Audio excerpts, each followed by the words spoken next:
Si Unyok at si Kaloy. Sabi ni Unyok, "Pre, ano palang course ang gusto mo pag nag-college ka?" Sabi ni Kaloy, "Doktor, pre." Sabi ni Unyok, "Okay yan, pre, doktor.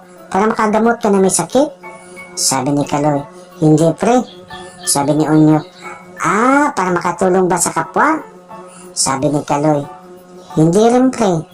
Sabi ni Unyok, Ano, pre?" Sabi ni Kaloy, "Pangit kasi sulat ko, kaya doktor kukunin ko."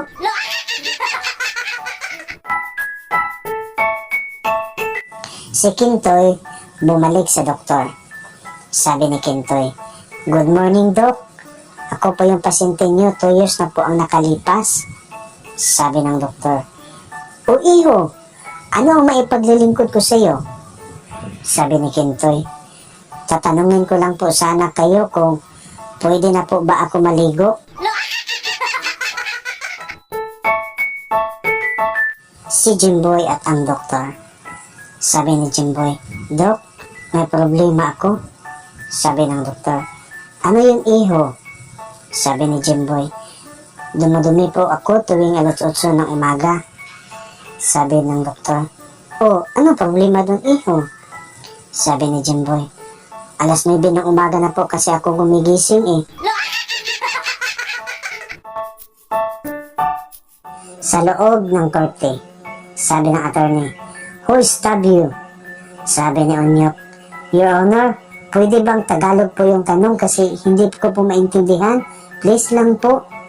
Sabi ng attorney, "Interpreter, translate the question." Sabi ng interpreter, "Iho, napakadali ng tanong. Sino daw si Tabyo?"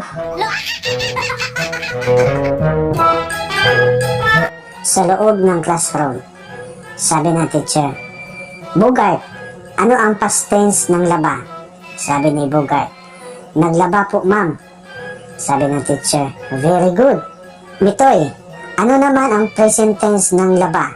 Sabi ni Mitoy, "Naglalaba po, ma'am." Sabi ng teacher, "Galing." "Ikaw naman, Unyok, ano ang future tense ng laba?" Sabi ni Unyok, "Magsasampay, ma'am."